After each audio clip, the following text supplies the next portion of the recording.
अस्सलाम वालेकुम ninth class. आज हमने क्वेश्चन नंबर 2 करना है रिव्यू एक्सरसाइज का। क्वेश्चन नंबर 1 मैं करवा चुकी हूँ, उसमें हमने एमसीक्यूज किए थे, सारे एमसीक्यूज मैंने एक्सप्लेन किए थे। क्वेश्चन नंबर 2 आज करते हैं। क्वेश्चन नंबर 2 है if A is equal to 3/2, B is 5/3 and C is equal to 7/5, then verify that A into B plus C is equal to A B plus A C.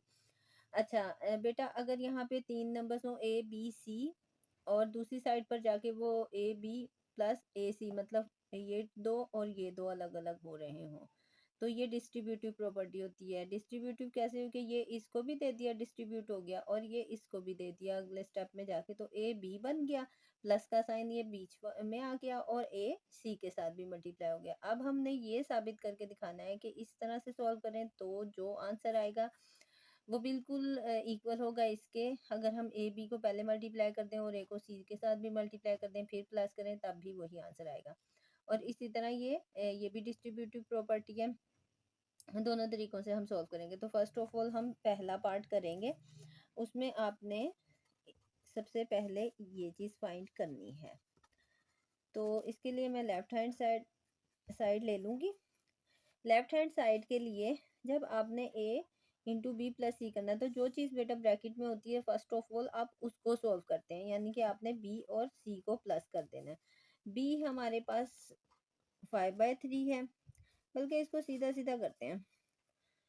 A into B plus सी लिखें, ए के नीचे लिखते हैं 3/2 और B है जी 5/3 और सी है जी 7/5।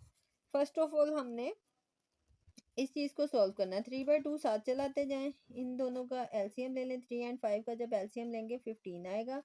3 के टेबल में 15 आता है, 5 पर 3 5 आर 15, तो 5 5 आर 25 आएगा। 5 के टेबल में 15 कहाँ आता है, 5 3 आर 15, तो 3 आएगा ऊपर, 7 3 आर 21। ये एलसीएम का रूल है, बहुत सारे बच्चों को नहीं आता है। आप इस चीज़ को सीखें, इसकी प्रैक्टिस करें कि जो चीज़ एलसीएम में होती है डिनोमिनेटर्स को बारी बारी डिवाइड किया जाता है, जो आंसर आता है ऊपर वाले से उसे मल्टीप्लाई करके यहाँ लिखा जाता है। क्योंकि मैंने काफ़ी अर्सा टीचिंग की है और ये जो एलसीएम है ना, ये बच्चों को बहुत तंग करता है और उसकी वजह यही है कि बच्चे प्रैक्टिस नहीं करते हैं। अच्छा, जब हमने इन दोनों को प्लस कर दिया तो ऊपर 46 आ गया और नीचे 15। अच्छा, ये इसके साथ और ये इसके साथ मल्टीप्लाई हो जाएगा। अगर कोई चीज़ कट हो रही है तो कट कर दें। तो मुझे ये नज़र आया कि 3 5 आर 15 एंड 2 2 आर 4 2 3 आर 6, तो 23/5 मेरे पास आ रहा है इस तरफ। अच्छा, दूसरी तरफ ए बी प्लस ए सी पड़ा हुआ है। अब इसमें हमने क्या करना है, ए को बी के साथ मल्टीप्लाई कर देना है। ए इज 3/2 एंड बी इज 5/3। आप सिंपल मल्टीप्लिकेशन का साइन भी डाल सकते हैं, डॉट भी डाल सकते हैं। यहाँ पर मैंने ब्रैकेट डाल दिया। ए मल्टीप्लाई हो रहा है सी के साथ, तो A is 3/2 multiplied by A C is 7/5। Okay, ये इसके साथ मल्टीप्लाई हुआ, 5 3 are 15, 2 3 are 6, 7 3 are 21 and 5 2 are 10। इन दोनों का हमने ले लिया एलसीएम। 6 एंड 10 का जब हम एलसीएम लेते हैं, 2 3 ज़ा 6, 2 5 ज़ा 10, 3 1 ज़ा 3, 3 5 ऐसे आ जाएगा एंड 5 1 ज़ा 5, 5 3 ज़ा 15, 15 2 ज़ा दैट इज 30। 6 के टेबल में 30 कहाँ आता है, 6 5 ज़ा 30, तो 5 इसके साथ मल्टीप्लाई होगा और आ जाएगा जी हमारे पास 75। 15 5 ज़ा 75, 10 3 ज़ा 30, तो 3 इसके साथ मल्टीप्लाई होगा, 3 2 ज़ा 6, 63 आ गया। हम इन दोनों को प्लस करते हैं, हमारे पास आता है जी हाँ जी 138/30। अब मज़ीद ये अगर कट हो रहा है तो हम इसे कट करेंगे और यही आंसर आएगा। अच्छा जी, हम इसको कट करते हैं, 2 पर करते हैं। 2 15 ज़ा 30 आ जाएगा, तो 2 6 ज़ा 12 और 2 9 ज़ा, अच्छा 69/15 है, फिर 3 पर ये कट हो रहा है, जिस पर कट हो रहा है मैं यहाँ पर लिख देती हूँ। अच्छा 3 2 ज़ा 6, 3 3 ज़ा 9, 3 5 ज़ा 15, 23/5। बेटा यहाँ पर भी 23/5 था और ये भी उन्होंने यही कहा था कि ये इसके इक्वल आएगा। हमने इस तरीके से सॉल्व किया तब भी 23/5 आ रहा है और इस तरीके से सॉल्व किया तब भी 23/5 5 ही आ रहा है। ये लेफ्ट हैंड साइड है और ये मैंने यहाँ पर राइट हैंड साइड भी साथ ही सॉल्व कर दी थी। ठीक है, ये आपने इस तरीके से इसे सॉल्व करना है। अगर ये नहीं लिखना चाहते मत लिखें, डायरेक्ट ये आप लिखें और इसके नीचे कीमतें पुट करें और आप शो करें कि जी इसका आंसर सेम आ रहा है। यही हमने शो करना था। अब सेकंड पार्ट है वो करते हैं। जी, सेकंड पार्ट में सी साइड पर है, पहले ए और बी को प्लस करना है और फिर सी के साथ उसे मल्टीप्लाई करना है। बेटा ये भी डिस्ट्रीब्यूटिव प्रॉपर्टी है। तो इसमें इस साइड पर सी है, इसको इसके साथ अगर मल्टीप्लाई कर दे तो ए सी आ जाएगा और सी को इसके साथ लगा दे तो बी सी आ जाएगा। इसका जो जवाब आएगा वही इसका आना चाहिए। हम कीमतें पुट करते हैं। चलिए जी, ए हमारे पास है 3/2, B is 5/3 and C is 7/5। जहाँ जहाँ जो नंबर था हमने लगा दिए। मैं बाद में करूँगी, पहले हम इसको सॉल्व करते हैं। अच्छा, 2 और 3 का लिया हमने एलसीएम, दैट इज 6। 2 के टेबल में 6 आता है, 3 पर 2 3s आर 6, तो 3 3s आर 9, 3 2s आर 6, तो 5 2s आर 10। ओके, इन दोनों को प्लस किया, 19/6 मल्टीप्लाइड बाय 7/5। अगर तो यहाँ से ऐसे कुछ कट हो रहा है तो काट दें, अदरवाइज आप ऊपर वाले को ऊपर से और नीचे को नीचे वाले से मल्टीप्लाई कर देंगे। तो जब हमने डिनोमिनेटर्स को मल्टीप्लाई किया तो 30 आ रहा है, जब हमने ऊपर किया तो 7 9 ज़ा 63, 7 ज़ा 7 जी 133 आ गया ये। अब हम देखते हैं कि क्या इस साइड पर भी कुछ ऐसा ही होता है। ए है हमारे पास जी 3/2 मल्टीप्लाइड बाय सी, सी है जी हमारे पास 7/5 प्लस का साइन ये वाला, बी है हमारे पास 5/3 और सी है हमारे पास 7/5। अब जी हम इसे सॉल्व करते हैं। यहाँ पे इसको मल्टीप्लाई किया, 7 3 ज़ा 21, 5 2 ज़ा 10, 5 7 ज़ा 35। अच्छा, इसको हम ऐसे भी काट सकते हैं, ऊपर नीचे के काट सकते हैं। इसको 7/3 कर दें और इजी हो गया। अच्छा, अब हमने प्लस और माइनस बेटा फ्रैक्शन में हमेशा एलसीएम के जरिए होती है। 10 और 3 का जब हम एलसीएम लेते हैं तो 30 ही आएगा। अच्छा, 10 3 ज़ा 30, तो 3 के साथ होगा 21 मल्टीप्लाई, 3 1 ज़ा 3 3 2 ज़ा 6, 3 10 ज़ा, तो 10 इसके साथ मल्टीप्लाई होगा और 70 आ गया। इन दोनों को प्लस करते हैं, देखते हैं जी क्या आता है। जी बिल्कुल सेम आंसर है, यही हमने साबित करना था। ये थी जी डिस्ट्रीब्यूटिव प्रॉपर्टी। जी तो 9th क्लास क्वेश्चन नंबर 3 है, if A is equal to 4/3, B is 5/2 and C is 7/4, then verify the associative property of real numbers with respect to addition and multiplication. अच्छा, अब हमने क्या करना है कि हमने अब एसोसिएटिव प्रॉपर्टी शो करनी है। ए बी और सी हमें दिया हुआ है। तो अब इन्होंने जैसे पिछले क्वेश्चन में तो उन्होंने वो डिस्ट्रीब्यूटिव प्रॉपर्टी दी हुई थी कि इसे शो कर दें, इसको शो करें कि जी आंसर सेम आता है या नहीं। अब उन्होंने सिर्फ कह दिया कि वेरीफाई करें। अब आपको खुद पता होना चाहिए कि एसोसिएटिव प्रॉपर्टी क्या होती है। एसोसिएटिव प्रॉपर्टी होती है जी A multiplied by B C is equal to A B multiplied by C. Associative property हमेशा तीन वैल्यूज के दरमियान होती है। ए बी और सी वो तीन वैल्यूज हैं। पहले इस ब्रैकेट को सोल्व करना है और इसके साथ मल्टीप्लाई करना है, फिर इस ब्रैकेट को सोल्व करना है और इसके साथ मल्टीप्लाई करना है और देखना है कि जवाब सेम आएगा कि नहीं आएगा। तो चलें जी हम देखते हैं। अच्छा, ए है, ए की जगह अपने 4/3 लगा देना है। बी है, बी की जगह आपने ब्रैकेट के अंदर ये लगा देना और सी के साथ ये मल्टीप्लाई हो रहा है तो यहाँ पे मल्टीप्लिकेशन का साइन डाल दें एंड सी पुट कर दें। अच्छा, राइट हैंड साइड में अभी बाद में करती हूँ सॉल्व। अच्छा जी, अब ये है कि ये सारी चीज़ें ही मल्टीप्लाई हो रही हैं लेकिन एक साथ नहीं कर सकते, पहले हमें ब्रैकेट को ही सॉल्व करना है। तो 7 5 ज़ा 35 एंड 4 2 ज़ा 8। अब इसमें देखें कुछ कट रहा है तो काट दें, कट गया। 35/3 2 ज़ा 6। अब देखते हैं क्या इस तरफ आंसर सेम आ रहा है। ए मल्टीप्लाइड बाय बी है तो 4/3, ए के साथ ए की जगह 4/3 लगाया, बी की जगह लगाया जी 5/2 और ये ब्रैकेट डाली, सी हमने लिख दिया अलग। तीनों चीज़ें मल्टीप्लाई हो रही हैं बट वही बात कि पहले हमने अंदर वाले को सोल्व करना है। 2 2 ज़ा 4, तो 5 2 ज़ा 10 आ गया। ठीक है, इसको मैंने इसे कट किया और 5 को 2 के साथ मल्टीप्लाई किया, नीचे 3 बचा। अच्छा, अब ब्रैकेट को ख़त्म कर दें, 7/4।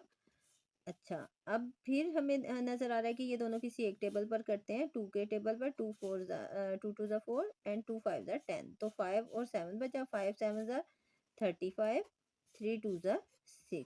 देखें जी, ये बिल्कुल सेम आंसर आया, यही शो करना था। अच्छा, ये जो हमने क्वेश्चन नंबर 3 का मैंने पहले जो पार्ट करवाया है वो है जी with respect to multiplication, associative property with respect to multiplication. अब associative property with respect to addition करेंगे जी हम, क्योंकि उन्होंने हमें दोनों ही कहा है। तो एडिशन में क्या होता है कि है ये, इसमें हमेशा 3 ही होंगे। आपने पहले क्या करना है कि आप बी और सी को प्लस कर लें, उसके बाद ए वाले को करें। और दूसरी साइड पे आप कर लें कि आप पहले ए और बी को प्लस कर दें, उसके बाद आप सी को ऐड करके देखें। अब हमने ये देखना है कि क्या इसका जवाब सेम आएगा कि नहीं। विद रिस्पेक्ट टू मल्टीप्लिकेशन की ये प्रॉपर्टी है, और विद रिस्पेक्ट टू एडिशन की ये प्रॉपर्टी है। यही शो करना है कि दोनों का आंसर सेम आएगा। अच्छा, ए में वैल्यूज तो वही है, 4/3, बी है जी 5/2 एंड सी है जी 7/4। अब हम इसको सॉल्व करेंगे। प्लस और माइनस मैंने आपको पहले भी बताया कि हमेशा फ्रैक्शन में बाय एलसीएम होगा। 4 और 2 का जब एलसीएम लेंगे ना तो आपके पास आएगा जी 4। अच्छा, 2 2 ज़ा 4, तो 5 2 ज़ा 10, 4 1 ज़ा 4, तो 7 1 7। 4/3 प्लस, इन दोनों को प्लस कर दें जी, 17/4 आएगा। अच्छा, अब अगले पेज पर जाना होगा, इसे मैं बाद में सॉल्व करूंगी। यहाँ पे भी हम सॉल्व कर देते हैं इसको। A is 4/3, B is 5/2 and C is 7/4। Just मैंने ए बी और सी की जगह उनकी वैल्यूज पुट की है। नेक्स्ट स्टेप में क्या करेंगे जी, इन दोनों को एलसीएम लेंगे, 6 आएगा। 3 2 ज़ा 6 होता है, तो 4 2 ज़ा 8 एंड 2 3 ज़ा 6 होता है, तो 5 3 ज़ा 15। एलसीएम लिया मैंने सिंपली, और कुछ भी नहीं किया। अच्छा, इन दोनों को प्लस कर दें तो आ जाएगा जी 23/6। अब ब्रैकेट खत्म। चलें जी, नेक्स्ट पेज पर चलते हैं। नेक्स्ट आपके पास आ गया जी, इस साइड पर मैं दोबारा से लिखने लगी हूँ। 4/3 हमें हासिल हुआ था, और ये 17/4, और इस साइड पर 23/6 एंड 7/4। अच्छा जी, हमें फिर एलसीएम लेना होगा। 7 और 3 का लिया तो 12 आया, 3 4 ज़ार, तो 4 4 ज़ार 16, 4 3 ज़ार 12, तो 17 3 ज़ार, सॉरी 21 का लगा 1, 3 1 ज़ार 3, और 2 प्लस किया तो 5, 51 आएगा जी। 17 3 ज़ार 51, दोनों को प्लस करें। 7 और 1 6, सॉरी 6 और 1 7 आ गया। अच्छा जी, देखते हैं इस तरफ भी यही आंसर आता है या नहीं। हमने इन दोनों को एलसीएम लेना है। 6 एंड 4 का जब एलसीएम लेते हैं तो 2 3 ज़ार 2 2 ज़ार, फिर 3 2 ऐसे ही उतार लें। ओके, 3 2 ज़ा 6, 6 2 ज़ा 12 आ रहा है हमारे पास। 6 2, तो 23 को 2 से करेंगे तो 46 आ जाएगा। 4 3 ज़ा 12, तो 7 3 ज़ा 21। इन दोनों को प्लस करते हैं। हाँ जी, बिल्कुल जवाब सेम आया है। विद रिस्पेक्ट टू एडिशन भी हमने शो कर दिया। बेटा क्वेश्चन नंबर 4 है, is 0 a rational number, explain. क्या 0 एक रैशनल नंबर है, एक्सप्लेन करें। अच्छा जी, तो जवाब ये है कि yes, 0 is a rational number. अब एक्सप्लेनेशन ये है कि because we can write 0 in the form of p/q and q is should not equal to 0। यही शर्त थी ना कि रैशनल नंबर वो होगा जिसे हर रैशनल नंबर को हम p/q की फॉर्म में लिख सकें। हर वो नंबर जिसे p/q की फॉर्म में लिखा जा सके वो रैशनल नंबर है। तो 0 को हम लिख सकते हैं। शर्त तो ये है ना कि q यानी कि डिनोमिनेटर में 0 ना हो। ऊपर तो उन्होंने हमें ये बताया ही नहीं कि ऊपर अगर 0 होगा न्यूमरेटर में तो वो रैशनल नंबर नहीं होगा, ऐसा तो नहीं कहा था। तो यही इसकी एक्सप्लेनेशन है कि हम इसे p/q की फॉर्म में लिख सकते हैं, और इसमें q 0 के इक्वल नहीं है। सो वी कैन राइट, आप ये इस तरह से लिख के भी एक्सप्लेन कर सकते हैं कि 0/1 लिखा जा सकता है, और ये 0 के इक्वल ही होगा, और इसमें ये p/q की फॉर्म भी बन रही है और q 0 भी नहीं है। यही इसकी एक्सप्लेनेशन है। ओके बेटा, क्वेश्चन नंबर 5 था कि state trichotomy property of real number. तो trichotomy property of real number है जी, पेज नंबर 8 पर लिखी हुई है। जस्ट आपने उसको बयान करना है, ऐसे लिख देना है कि ए और बी जो है belong to real number either. अब उसमें तीन किस्म हो सकती हैं सूरतें, या तो ए और बी इक्वल होगा, या ए इज ग्रेटर देन बी होगा, या ए इज लेस देन बी होगा। ये बेटा ट्राइकोटमी प्रॉपर्टी है और पेज नंबर 8 पर ये दी हुई है।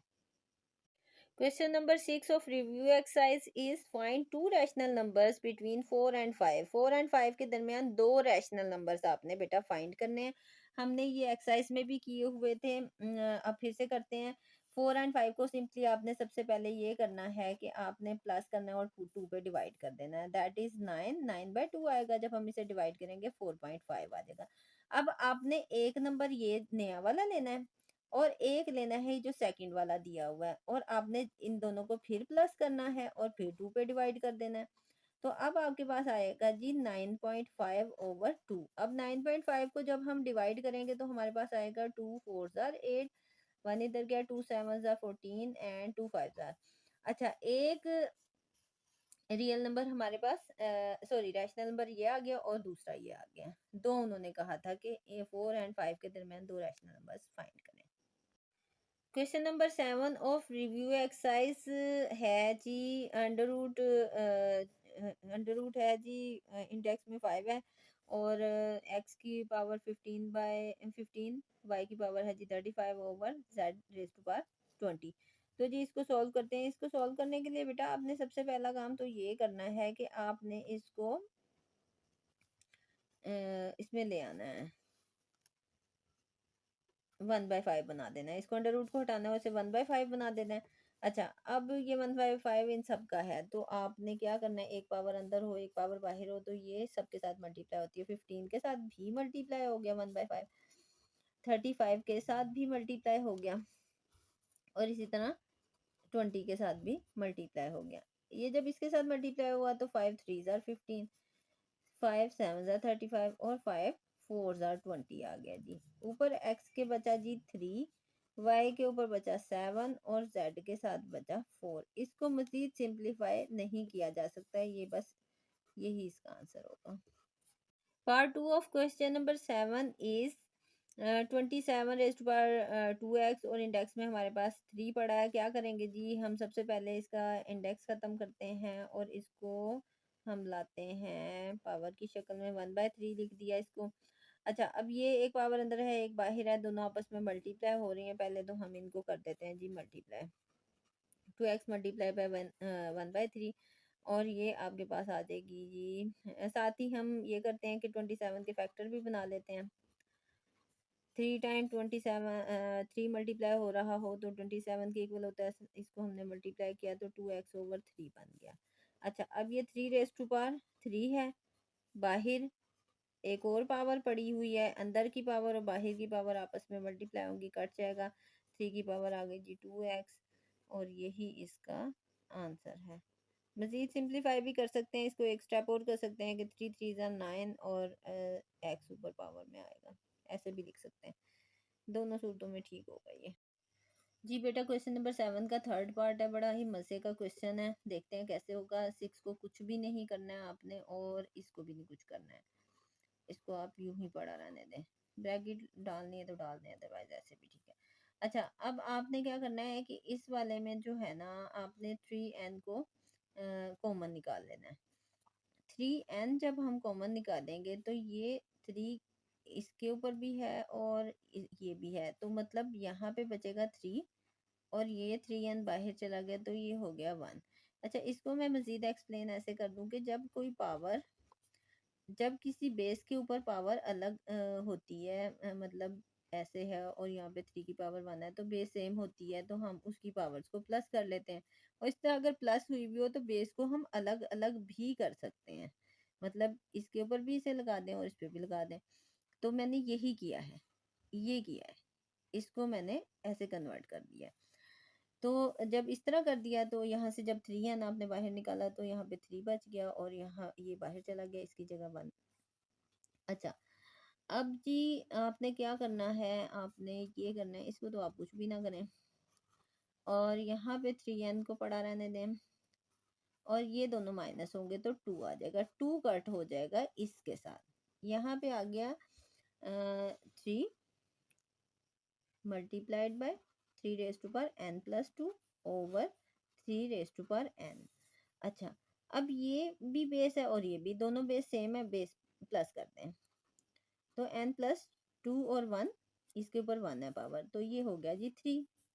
ठीक है, और नीचे पड़ा हुआ है 3n।